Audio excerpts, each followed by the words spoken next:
کھڑی ہو گئی ہے، عرب عوام کھڑی ہو جائے گی، ان حکومتوں کے لیے مشکلات پیدا ہوں گی. اور میں آپ کو مزے کی بات بتاتا چلوں کہ امریکہ میں جو اس وقت ڈیمانسٹریشنز چل رہے ہیں، ایک طرف چند ڈیمانسٹریشن اسرائیل کے حق میں چل رہے ہیں، تو وہاں پہ بہت بڑی تعداد امریکنز کی فلسطینینز کے حق میں آ گئی ہے. تو خود امریکہ کے اندر کلیش ہونا شروع ہو گیا ہے. جی آپ کو یاد ہوگا آئرش کے ایم پی اے نے جو سفارتکار تھا، اس کا سفیر تھا اسرائیل کا، اس کو اچھا خاصا انہوں نے جاڑا ہے.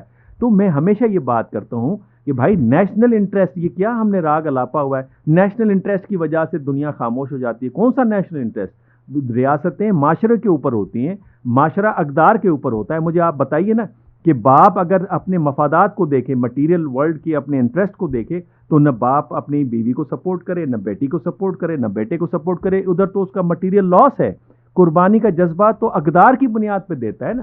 یہی وجہ ہے کہ پوری دنیا، چاہے وہ ویسٹ ہے، چاہے افریقہ ہے، چاہے ایشیا ہے، چاہے آسٹریلیا ہے، لوگ کھڑے ہو گئے ہیں. حکومتیں ساتھ نہ دیں، لوگ کھڑے ہو گئے ہیں فلسطینینز کے حق میں، کہہ رہے ہیں اسرائیل از ریسپانسبل. خود امریکہ کی کانگریس کے اندر ایک ڈیبیٹ سٹارٹ ہو گئی ہے کہ نیتنیاہو کو آپ زیادہ سپورٹ نہ دیں، وہ گیریزن اسٹیٹ بنانے جا رہا ہے اسرائیل کو. اس کی بنیادی وجہ یہ ہے کہ فلسطینین کے ایشو کو ریزالو کیے بغیر 2 اسٹیٹ سولوشن کامیاب نہیں ہوگا. میں پوچھتا ہوں دنیا سے کہ پریزیڈنٹ کلنٹن نے 2 اسٹیٹ سولوشن دیا تھا، کنگ فہد نے سعودی عرب سے یہ آئیڈیا انیشیٹ ہوا تھا. اگر آج اس پہ عمل درآمد ہوتا کہ 2010 تک اس پہ عمل مکمل طور پہ ہونا تھا، تو آج یہ آتش فشاں پھڑتا.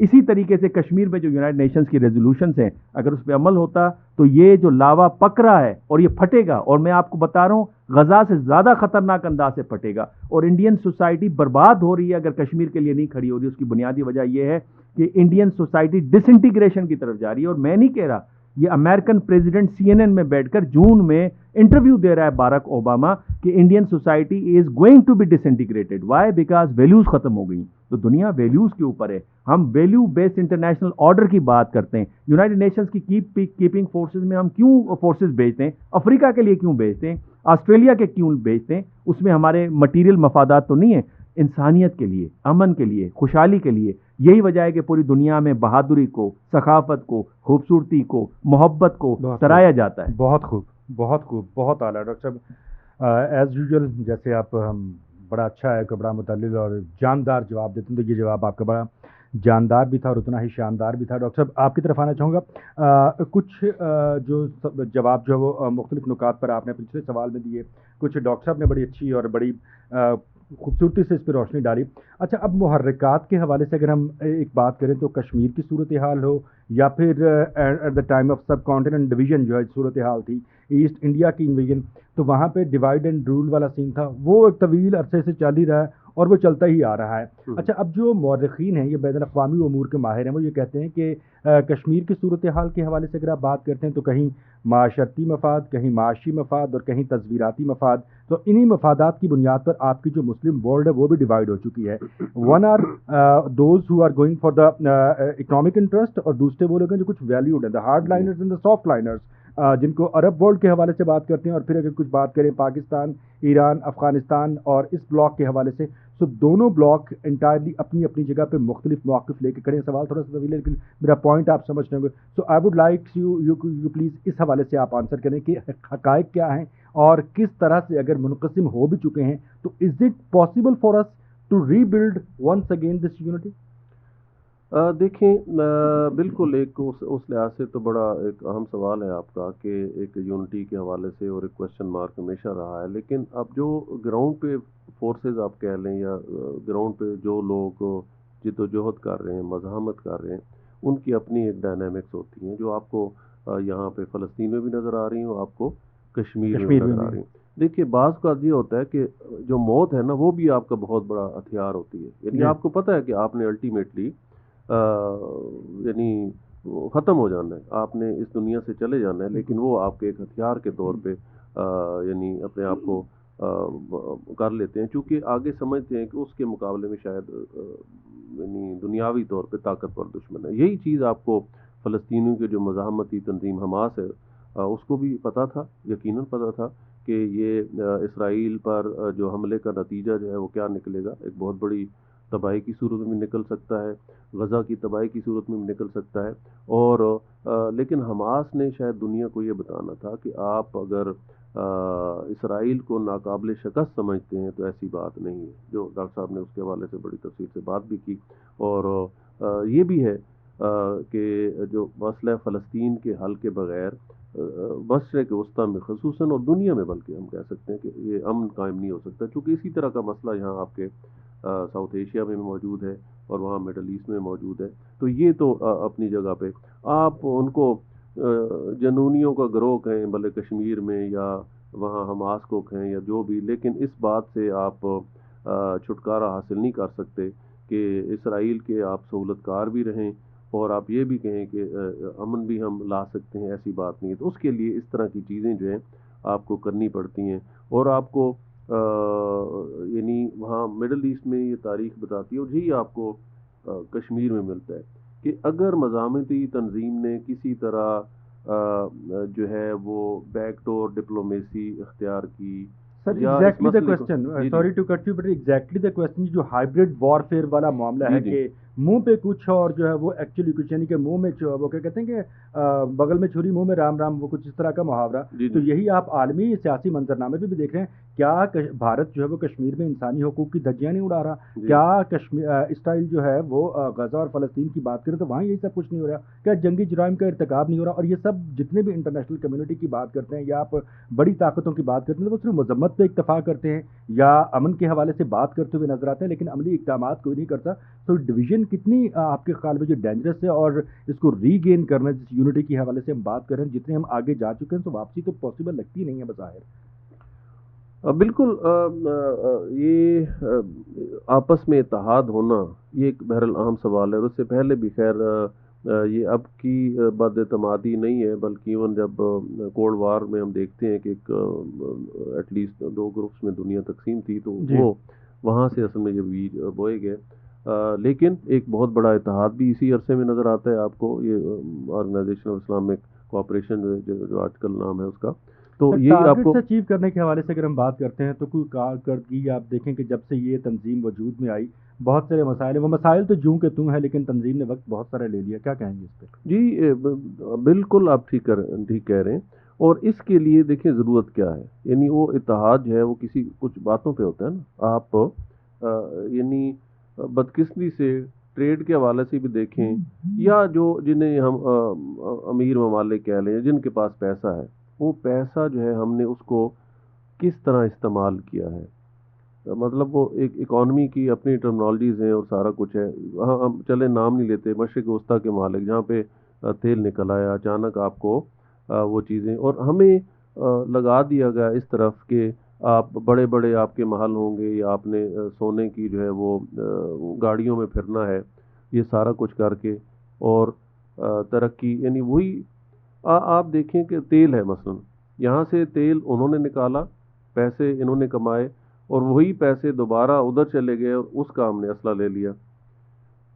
تو اس طرح اکانومیز جو ہیں وہ نہیں چلتی، چونکہ بون آف کنٹینشنز مڈل ایسٹ میں بھی اور آپ کے ساؤتھ ایشیا میں بھی وہ موجود تھیں، اور اس کے اوپر ایک بہرحال لمبی بحث ہے کہ یہ کیسے آئی، وہ ڈیوائڈ۔ ہم ڈاکٹر صاحب کا بھی نقطہ نظر لیتے ہیں کہ ڈاکٹر مروت صاحب، سیم کوسچن ٹو یو، مختلف پوائنٹس جو تھے وہ ڈاکٹر صاحب سے سوال کرتے ہوئے آپ بالکل سمجھ چکے ہیں، تو آئی وانٹ کہ آپ ایڈریس کریں، آپ کا نقطہ نظر کیا ہے اس بارے میں؟ دیکھیں، یہ جو موت کو گلے لگانے کی آپ نے بات کی ہے نا، اس کو آپ 2 طریقوں سے انڈرسٹینڈ کر سکتے ہیں۔ پہلے تو میں یہ کہتا ہوں کہ غزہ کی طرف سے جو حملہ ہوا ہے یہ سرپرائز اٹیک نہیں تھا، اس کا ٹرینڈ موجود تھا، انپریسیڈنٹیڈ ضرور تھا، اس میگا لیول پہ اس آرگنائزڈ وے میں یہ اٹیک ہوا۔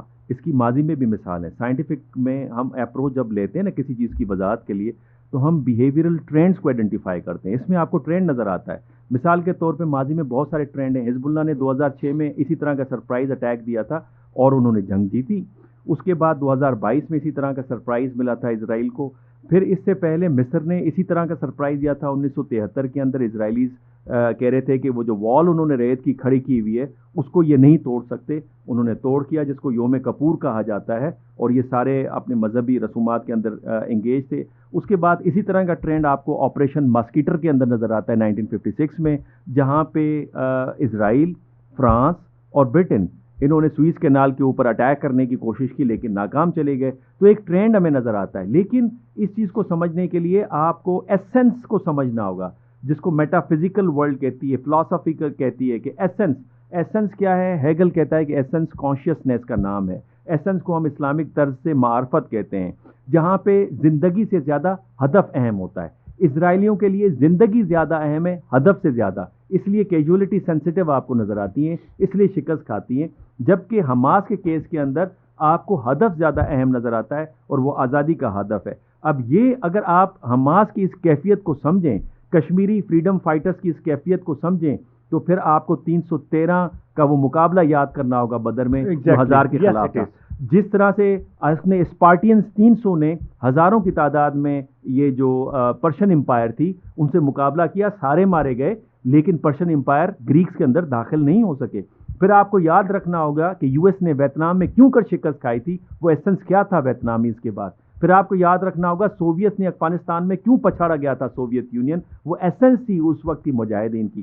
پھر آپ نے نیٹو فورسز کو دیکھا افغانستان میں شکست کھائی, وہ ایسنس کی وجہ سے تھا. غالباً ہم سمجھ نہیں پا رہے, ہم سمجھتے ہیں کہ جو آبجیکٹو ایلیمنٹس آف پاور ہیں اسی سے جنگ جیتی جاتی ہے. مجھے یاد ہے آئیڈیا آف پاکستان لکھی سیموئل پی ہنٹ نے, اپنا اسٹیفن پی کوہن نے جب پاکستان تشریف لائے, تو میں نے کہا جو آپ نے 7 سیناریوز ریگارڈنگ پاکستان کھینچے ہیں وہ تو آبجیکٹو ایلیمنٹس آف پاور ہیں, آپ نے تو سبجیکٹو ایلیمنٹس آف پاور تو آپ نے اگنور کیے. آپ کہتے ہیں کہ 1971 کی وار کی طرح انڈیا کے پاس 1000 ٹینک ہے اور پاکستان کے پاس 100 ٹینک ہے تو انڈیا حاوی ہو جائے گا. حاوی ہو جائے گا. آپ کو یاد نہیں ہے کہ ہم 65 کی جنگ میں کس طرح سے آگے بڑھے تھے اور پھر امریکن سے پریشر دیا کہ آپ پیچھے ہٹیں, آپ تو 10 دنوں میں دلی فتح کر لیں گے. 48 میں آپ کی انڈین فورسز پہنچی تھی, جو آدھا کشمیر ہمارے پاس ہے, وہ کس وجہ سے. جو جنرل مانک شاہ ہے وہ یہ بات کہتے ہوئے نظر آتا ہے کہ 71 کے اندر جس طرح پاکستانی فورسز نے جس طرح بنگلہ دیش میں لڑائی کی ہے بغیر سپلائی کے, بغیر فوڈ کے, وہ انپریسیڈنٹیڈ نظر آتا ہے. تو بنیادی طور پہ ہمیں ایسنس کو سمجھنا ہوگا.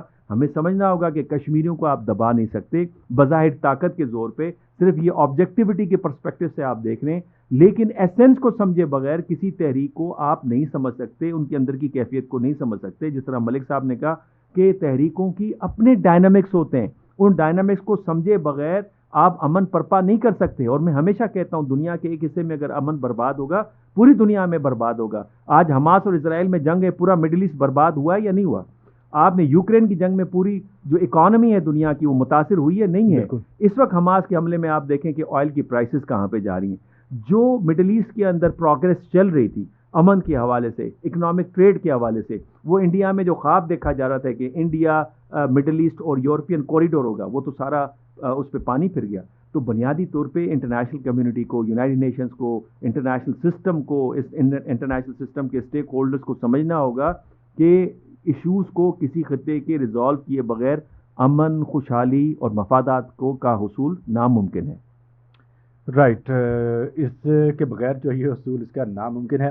ڈاکٹر صاحب ونس اگین, اب جو انڈیا میں انتخابات نزدیک آ رہے ہیں تو کچھ بھارت کے جو انتہا پسند رہنما ہیں کشمیر کے تناظر میں ہوں یا پھر پاکستان کے تناظر میں, ان کی جو وہ شعلہ بیانی اور وہ جو بڑکیں ہیں وہ بھی بڑھتی نظر آتی ہیں, اور کوائٹ جسے کہہ سکتے ہیں کہ اسٹوپڈ اپروچ. اور حالیہ دنوں میں بھارتی انتہا پسند رہنما نے سندھ کے حوالے سے جو ایک بیان داغا تھا, تو جس پر بہت سارے لوگوں نے جو ہے وہ ان کو تضحیک کا نشانہ بھی بنایا. سو جب بھی الیکشن قریب ہوتے ہیں تو مودی کچھ نہ کچھ جو وہ پاکستان کے اگینسٹ یا انڈین جو ایکسٹریمسٹ پبلک ہے ان کے جذبات کو جو ہے وہ پرووک کرنے کے حوالے سے کچھ نہ کچھ ایسا اسٹنٹ ضرور کھیلتا ہے. تو ایسے بیانات اور ایسے معاملات اور پھر کشمیر کے تناظر میں کیے گئے جو ماضی کے کچھ داغدار کارنامے جو بھارت کے لیے سبکی کا باعث بنے, کیا دیکھتے ہیں آپ فیوچر؟ جی دیکھیں, اس میں الیکٹرل پالیٹکس اگر آپ پاکستان کی اور ہندوستان کی کمپیریزن کریں تو آپ کو ایک بہت ڈفرنس نظر آتا ہے. ہمیشہ ہندوستان کے اندر جو انہوں نے الیکشن سے پہلے جو پالیٹکس کی ہے وہ اینٹی پاکستان ہے, پاکستان بیشنگ ہے. اور آپ پاکستان کے اندر دیکھیں تو یہاں بہرحال ایشوز کے اوپر جو بات ہوتی ہے, اور شاید ہندوستان کے حوالے سے انڈین اسپیسیفک کبھی بھی اس طرح نعرے کبھی نہیں لگے, یا اگر کچھ جماعتیں اس طرح لگاتی بھی ہیں تو وہ تو کبھی بھی برسر اقتدار جو ہے وہ نہیں آئی. تو یہ اپنی جگہ پہ. دوسرا, اس وقت وہاں پہ ہمیں یہ دیکھنا ہوگا کہ برسر اقتدار کون ہے ہندوستان کے اندر. وہ بھارتیہ جنتا پارٹی اور ملک میں بہرحال وہاں کے مسلمان یہ محسوس کرتے ہیں کہ ہندوتوا کو فروغ دینے کی کوشش کی جا رہی ہے، اور اس کا شاید پھر فال آؤٹ یہی ہے کہ مسلمانوں کو کس طرح جو ہے وہ وہاں سے باہر نکالا جائے۔ جب بھی کوئی جماعت برسر اقتدار آتی ہے تو اس نے کچھ اپنے مینوفیسٹو جو ہے وہ اس سے پہلے یقیناً بیان کیا جاتا ہے، اور وہاں جو بی جے پی کی حکومت ہے، آپ پچھلا بھی پیٹرن دیکھ لیں جو 2014 آنورڈز ہے، کہ جس میں ان کو نوکریوں کا اور اکانومی کے بوسٹ ہونے کا سارا کچھ لالچ دیا گیا تھا، وہ نہیں ہو سکا، لیکن آخر میں جب دوبارہ اس کو کرنے کی کوشش کی تو وہاں ناکامی کی وجہ سے وہ سارا کا سارا پاکستان کے ساتھ اسٹینڈ آف جو ہے اس کا ہو گیا۔ اس وقت بھی صورتحال وہاں پہ یہی ہے، اور اس نے تو جو ایون ایک لانگ ٹرم پلاننگ کے حساب سے اسکولوں میں تاریخ کی کتابوں میں تبدیلی کر دی، اور مسلمانوں کے جو مدارس ہیں ان کے خلاف جو مہم ہے وہ بھی آپ کے سامنے ہے، اور جس سے وہاں پہ اس وقت فرقہ وارانہ جذبات کو جو ہے نا وہ ہوا مل رہی ہے، اور اسی کا فائدہ وہ اٹھانے کی کوشش کر رہا ہے۔